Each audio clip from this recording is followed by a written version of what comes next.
Même si le capitaine Ibrahim Traoré veut, et je l'ai dit, et ceux qui nous suivent là, s'ils veulent qu'ils aillent dire ce qu'ils veulent, capitaine Ibrahim Traoré, s'il veut qu'il prenne tout l'or du Burkina, garder chez lui à la maison et qu'il nous ramène la sécurité. En réalité, c'est parce que le capitaine a décidé que notre or ne va plus transiter par des circuits mafieux pour arriver en Europe, en Occident, y compris les États-Unis et la France, qu'aujourd'hui, nous voyons toutes ces gesticulations.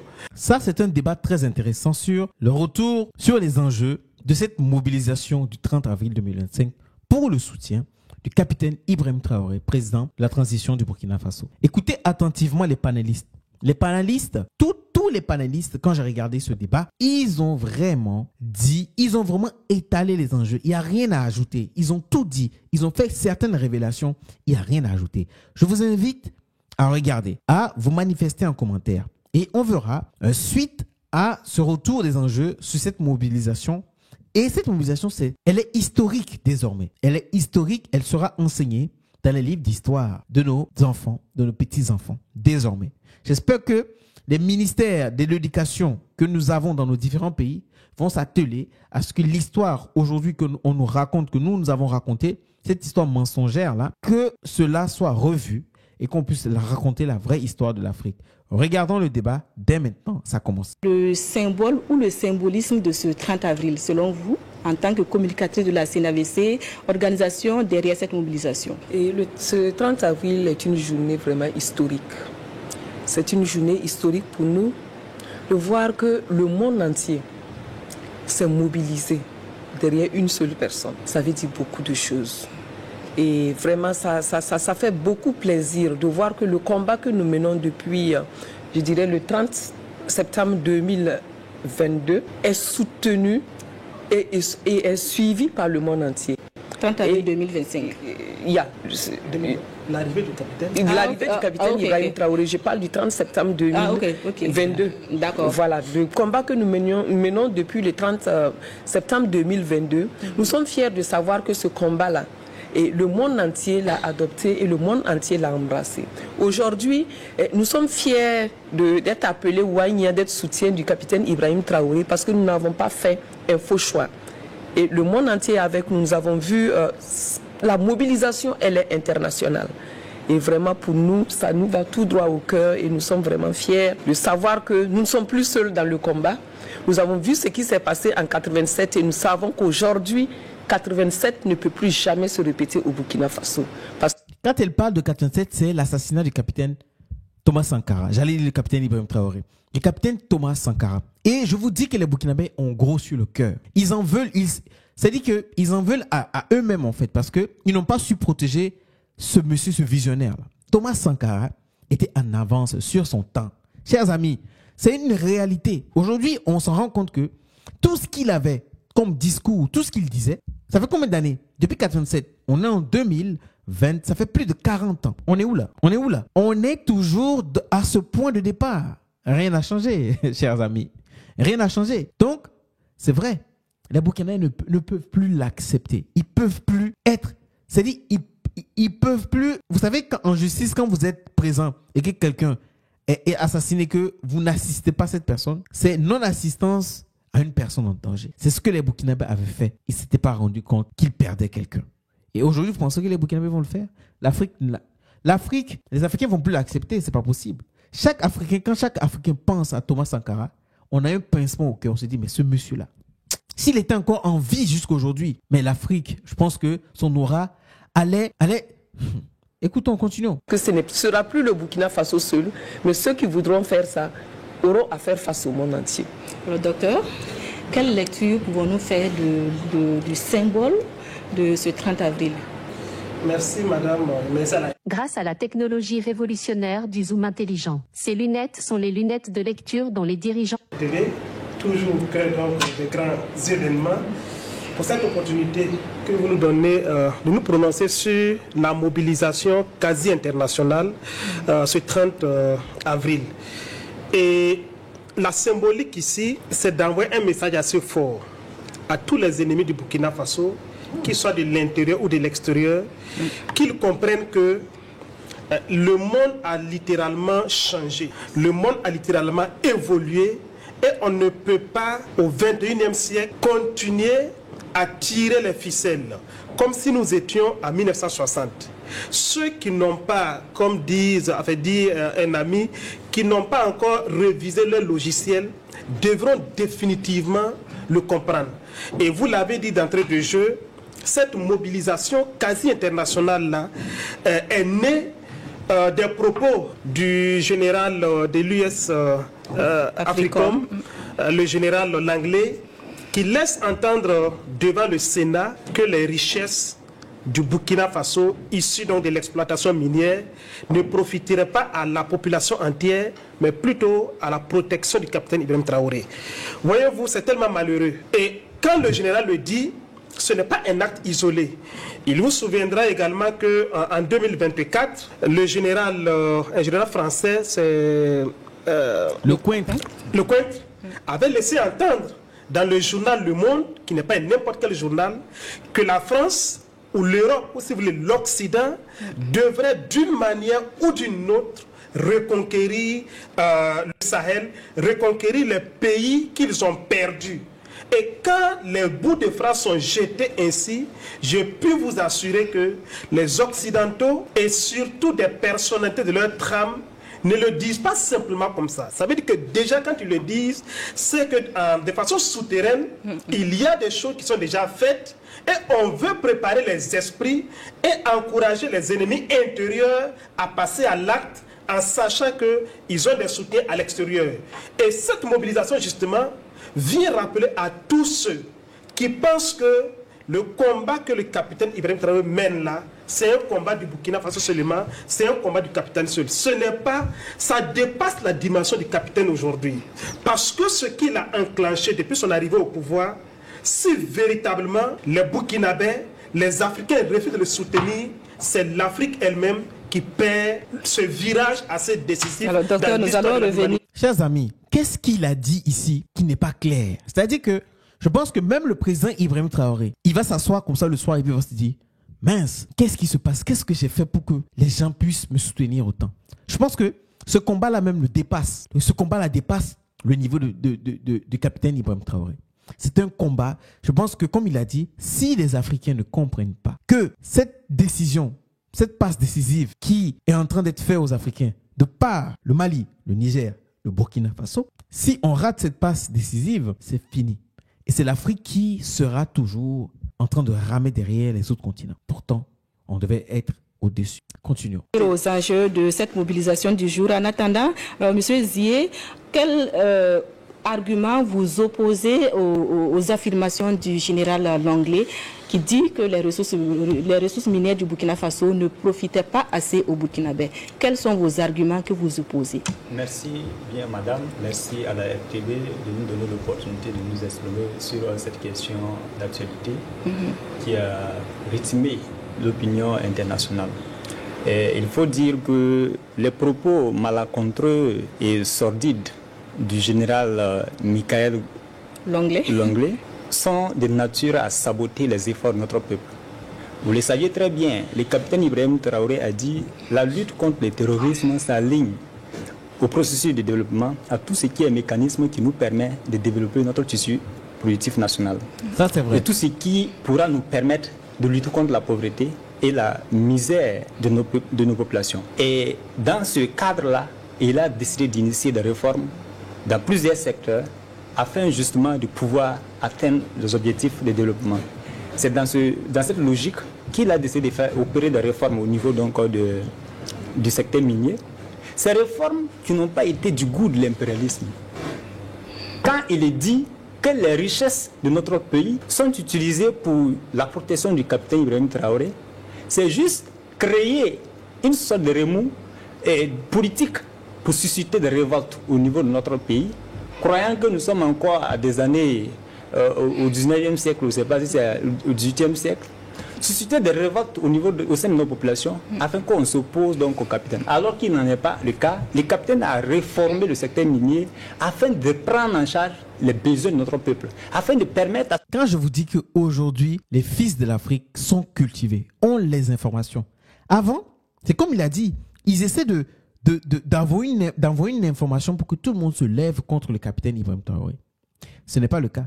Je vous dis que quand on demande à ces impérialistes de quitter le continent africain et de traiter d'égal à égal, ça ne les arrange pas parce qu'ils n'ont pas leurs intérêts propres comme ce qu'ils voudraient vraiment avoir. Ils savent qu'aujourd'hui, avec des gens comme ça, les gens comme ça ne vont pas aller dans leur sens. Les gens iront toujours dans le sens qui est propre à eux, le sens des intérêts de leur peuple, de leur nation. C'est à cause de cette réforme minière que les États-Unis sont en train de vouloir en finir avec le capitaine Ibrahim Traoré. C'est clair et net, il n'y a rien à dire. Vous savez que les États-Unis, ils font la guerre aux mines, aux ressources naturelles, aux ressources des pays. Vous voyez ce qui se passe avec l'Ukraine. De là, on est en train de vouloir régler le conflit pour pouvoir brader. Et il veut brader pour la paix, là-bas, il veut brader, bien évidemment, les ressources de l'Ukraine contre cette paix. Et Zelensky a refusé de traiter parce qu'il ne veut pas vendre son pays. Parce qu'après, s'il vend son pays, c'est 30, 40, 50, 60 ans que ce pays sera esclave des États-Unis. Et on sait tous que les Américains se sont fait beaucoup d'argent sur le dos des conflits, des guerres. C'est comme ça les États-Unis s'enrichissent. Et les Africains ont compris. C'est pour ça qu'aujourd'hui, quand on a un leader qui a une vision pour son peuple, on ne peut plus se laisser faire. On s'est laissé faire pour Thomas Sankara. On s'est laissé faire pour beaucoup d'autres présidents, beaucoup de présidents qui ont été des devanciers, des panafricanistes. On s'est laissé faire. On a éliminé, assassiné Kadhafi. Et vous voyez ce qu'est le Sahel aujourd'hui. La Libye, où on nous a dit que oui, il faut faire sortir Kadhafi qui est sanguinaire, qui est autoritaire, qui fait une dictature, que lorsque le Kadhafi sortira, le pays sera libre. La Libye occupe quel rang aujourd'hui? La Libye, est-ce qu'elle est la Libye du temps de Kadhafi ou est-ce que cette Libye d'aujourd'hui arrive à la cheville de la Libye du Kadhafi d'antan? C'est comme ça que les États-Unis fonctionnent. Et si on ne comprend pas cela, on va toujours se faire berner. On va nous diviser et ils viendront régner sur nous. Continuons. Ce que notre peuple puisse bénéficier des fruits de l'exploitation minière au Burkina Faso. Mais ces propos s'inscrivent aussi du fait simplement que lui-même, quand il le disait dans un cadre très bien précis, devant une grande instance qui est le Sénat. Et au regard du nombre de pays qui est représenté dans ce Sénat-là, on pourrait dire que c'est la plus grande instance. En termes donc et une séance publique. Oui, une séance publique. Il allait pour défendre un budget, le budget de l'Africom. Et il dénonce, lui, il voudrait avoir le budget, renforcer son budget au niveau de l'Africom et pouvoir faire quoi? Tourner dans tous les pays d'Afrique. Tous les pays qui s'opposent donc à l'AES, à notre volonté commune véritablement d'afficher notre souveraineté. Si vous regardez les mêmes généraux, avant de tenir ces propos, il était en Algérie, il était au Bénin, au Togo, il a fait le tour de ces pays-là, même récemment il est en Côte d'Ivoire, il a fait le tour de ces pays-là pour justement voir dans quelle mesure ils peuvent passer à un acte perfide comme ils ont l'habitude de faire pour déstabiliser les pays de l'AES. Parce qu'avec la dynamique souverainiste qui est enclenchée par nos trois leaders, nos richesses, notre politique, nous les assumons de façon souveraine et responsable. C'est clair. Voici ce que j'ai à dire. Donc nous refusons... Docteur Ouedraogo, merci. Voilà, merci. Des arguments à opposer aux propos du général Langlais. Ok, merci bien pour la question et pour l'émission. Je crois qu'il faut d'abord commencer. Oh, non,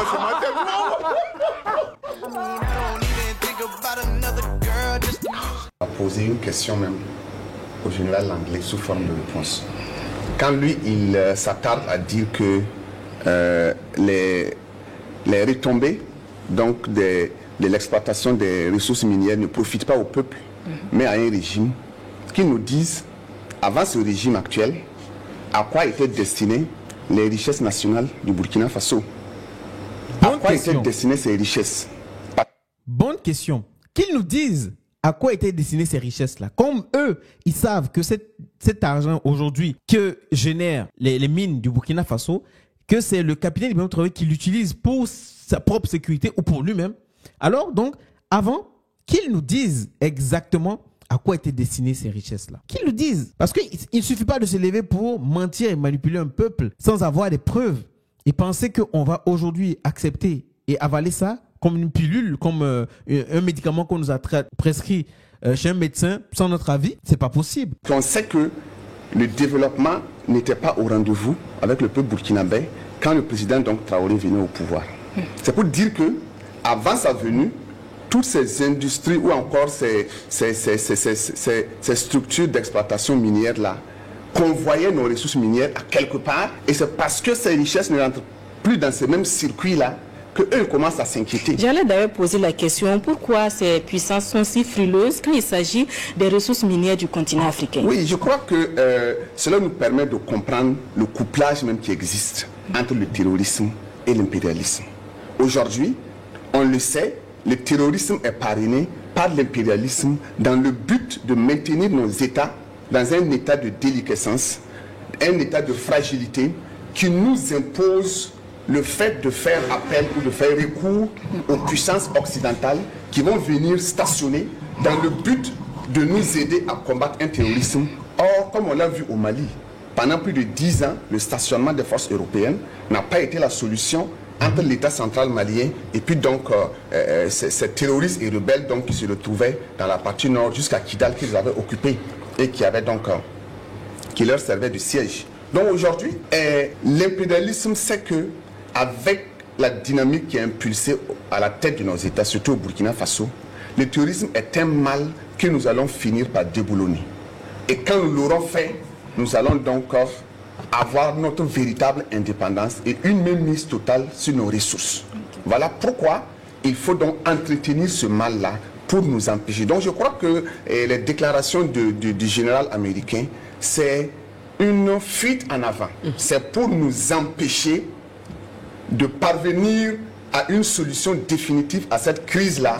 Et cette solution définitive va aussi leur priver de leur mainmise. Jusqu'à présent, ils ont une certaine mainmise, un certain contrôle donc de nos ressources minières.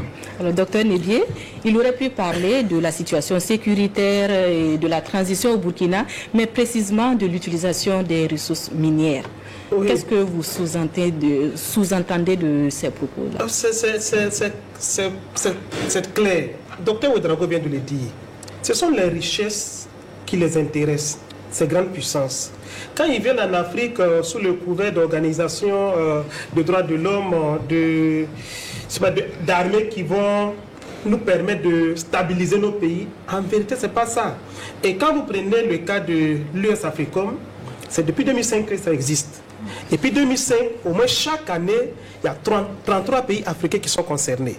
Et parmi les 33 pays qui sont concernés, chaque année, il y a au moins 3000 militaires africains qui sont formés en renforcement des capacités pour leur permettre de lutter contre l'insécurité sous toutes ses formes. Mais depuis 2005, si vous prenez de 2005 à 2025, ça fait 20 ans. Si normalement, la mission assignée à l'US Africom, qui est de renforcer les capacités des militaires africains à lutter contre le terrorisme et autres formes d'insécurité, si cette mission-là avait été aboutie, de 2005 à aujourd'hui, la situation sécuritaire dans les différents pays africains s'est-elle améliorée ou pas? La réponse est non. Donc c'est pour dire que ce sont nos richesses qui les intéressent. Et Dr Ouedraogo le dit si bien. Avant l'arrivée du capitaine Ibrahim Traoré, on sait qu'il y a plus de 15 ans maintenant que l'or est le premier produit d'exportation de Burkina Faso. C'est le premier produit d'exportation. Avant c'était le coton. L'or a supplanté le coton. Mais jusqu'à aujourd'hui, le capitaine est au pouvoir, ça fait 2 ans. Si vous enlevez les 2 ans, dans les 15 ans environ, où l'or est passé premier produit d'exportation, donc ces richesses-là profitaient aux Burkinabés, nous qui sommes des Burkinabés. Donc la réponse là également c'est non.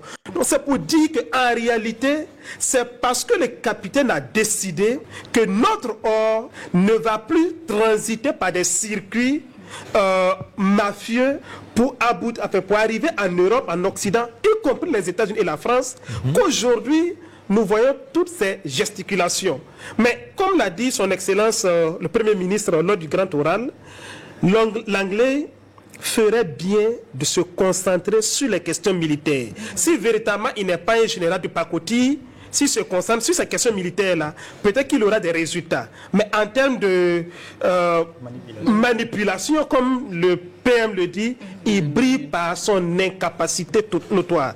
Donc aujourd'hui, c'est notre or qui les intéresse. Et quand ils le disent là, je dis encore, il faut lire en filigrane. Il dit l'or du Burkina profite à la protection du capitaine Ibrahim Traoré. Il ajoute également que les ressources, les revenus issus de la coopération avec la Chine également profitent au capitaine Ibrahim Traoré.